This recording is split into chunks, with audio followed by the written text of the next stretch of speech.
আবারও খালামণি হয়ে গেলাম। দিন দিন বয়স বেড়েই চলেছে, কখনো বড় মা কখনো খালামণি, দেখতে দেখতে কবে জানি শাশুড়ি মা হয়ে যায়। যেই না শুনলাম আমার আরো একটা বাবা এসেছে, সো রাজশাহী থেকে টান মেরে চলে গেলাম নওগাঁতে। খুব অল্প সময়ের মধ্যে যা পেরেছি কেনাকাটা করেছি বাবুর জন্য। অনেকগুলো কাজ সেরে তারপরে রওনা হয়েছিলাম, তাই রাত হয়ে গিয়েছিল। অ্যান্ড আমি মামিদের সাথে বসে খাওয়া দাওয়া করেছি মেডিকেলে। আপন মানুষদের কাছে পেলে আমি দুনিয়ার সবকিছুই ভুলে যাই। আমার ছোট্টবেলার শৈশবকালের বোন, আমার মামাতো বোন, তার ছেলে হয়েছে আলহামদুলিল্লাহ। এন্ড কেমনে ওয়েট করি বলেন তো, থাকা যাবে এটা শুনে? তাই নিজের কাজগুলো শেষ করে দৌড় মেরে চলে গিয়েছিলাম সোফরা সিল্কে এবং বেবিদের জন্য টুকটাক কিছু জিনিস কিনেছি। আমি ভীষণ এক্সাইটেড ছিলাম, তারপরও আমার লেট হয়ে গিয়েছে। মেয়ে বাবু হলে অনেক কিছুই নেওয়ার আছে, বাট ছেলে বাবুদের জন্য কি নিব না নিব ভেবে পাচ্ছিলাম না। বসে বসে আমি ড্রেস পছন্দ করছিলাম, একটা একটা করে নিচ্ছি আর ভাবছি এটা কি ভাল লাগবে। অল্প সময়ের মধ্যে কেনাকাটা শেষ করলাম, দেন রওনা হয়ে যায়। এরই মধ্যে আপনাদের ভাইয়া আমাকে কল করে বলে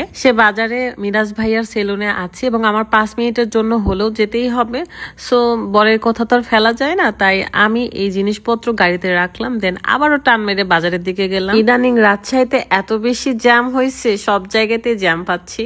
এখন বলতে চাই কিভাবে আমি আমার চুলের যত্ন নিই। আপনারা দেখে আসছেন অর্গানিক ওয়ে ফেসবুক পেজ থেকে আমি সবসময় হেয়ার অয়েল এবং হেয়ার প্যাকটা ব্যবহার করি। এখন কিন্তু আপনারা অ্যালোভেরা শ্যাম্পুটাও পেয়ে যাবেন। সো আমি খুব এক্সাইটেড ছিলাম এই শ্যাম্পুটার জন্য। এই শ্যাম্পুটা চুলকে এত সুন্দর শাইনিং দেয়, এত সিল্কি করে তা বলার বাহিরে। ফার্স্টে আমি অর্গানিক অয়েলটা সুন্দর করে চুলে অ্যাপ্লাই করে নিই। তেল দিয়ে বেশিক্ষণ রাখতে পারি না, তাই 1 ঘন্টা পর পরই আমি হেয়ার প্যাকটা লাগিয়ে ফেলি, তারপর শ্যাম্পু করি। চাইলে আপনারা রাতে ব্যবহার করে সকালে শ্যাম্পু করতে পারেন। So organic way Facebook page থেকে এই organic hair oil, hair pack এবং অ্যালোভেরা শ্যাম্পুটা পেয়ে যাচ্ছেন।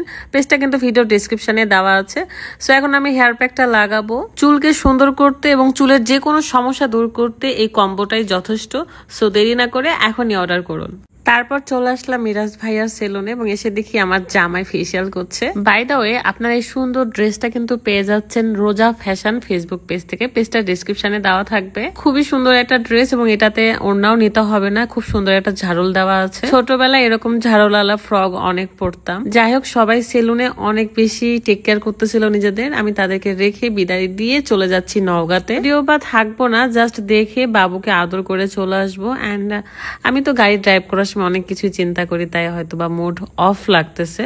আর এই ছোট্ট মাথায় আসলে অনেক চিন্তা ঘুরে, তো তাই সবসময় আসলে হাসি খুশি থাকতে চাইলেও হয় না। ইদানিং আমি রোজা ফ্যাশন থেকে অনেকগুলো ড্রেস পারচেস করেছি, কারণ সেখানকার ড্রেস কোয়ালিটি ভীষণ ভালো। গর্জিয়াস থেকে শুরু করে পার্টি ড্রেস, রেগুলার ড্রেস আপনি পেয়ে যাবেন। আমার সাথে আমার এক বড় আপু ছিল এবং আমরা দুজন মিলে এসেছি। প্রায় 1.5 ঘন্টা ড্রাইভ করে চলে এসেছি আমি নওগাঁতে। মেইনলি প্রসাদপুর হসপিটালে এসেছিলাম এবং বাবুকে দেখে রাতকে কল দিয়েছি।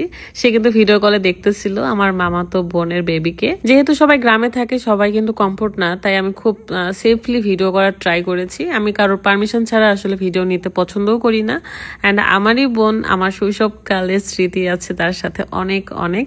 তার নামও কিন্তু স্মৃতি। আমি তাকে ভীষণ ভালোবাসি। যখনই আমি নানুর বাড়িতে যাই আমি কিন্তু তারই খোঁজ করি সবার আগে। যদিও বা যে যার মতো শ্বশুর বাড়িতে গিয়ে সংসার করছি, অনেকদিন পর পর দেখা হয় আমাদের। সবচেয়ে বেশি ভাল লাগছিল যে তারা অনেক খুশি হয়েছে। তারা জানতোই না যে আমি আসলে যাব। দেন দেখলাম মামিদের কাছে মজার মজার তরকারি ছিল, তাই ভাবলাম যে বসে একটু খাই। আমার আপন মানুষগুলোর চেহারা দেখলে আমি দুনিয়ার সবকিছুই ভুলে যাই। তাদের সাথে কত গল্প, কত আড্ডা দিলাম, আমার বাবাটাকে আদর করলাম। সবাই আমাদের জন্য দোয়া করবেন, নতুন মা বাচ্চার জন্য দোয়া করবেন যেন সবসময় তারা ভালো থাকে, সুস্থ থাকে। আসার আগে এত এত গল্প করেছি আমার স্মৃতির সাথে যে আমি ভুলে গেছিলাম যে আমার আবার ব্যাক করতে হবে রাজশাহীতে। তো কিছুক্ষণ গল্প করে আমরা আবারও রাজশাহীতে চলে আসি। আর এটাই আমার জীবন, যাওয়া আসা করতে করতে জীবন শেষ।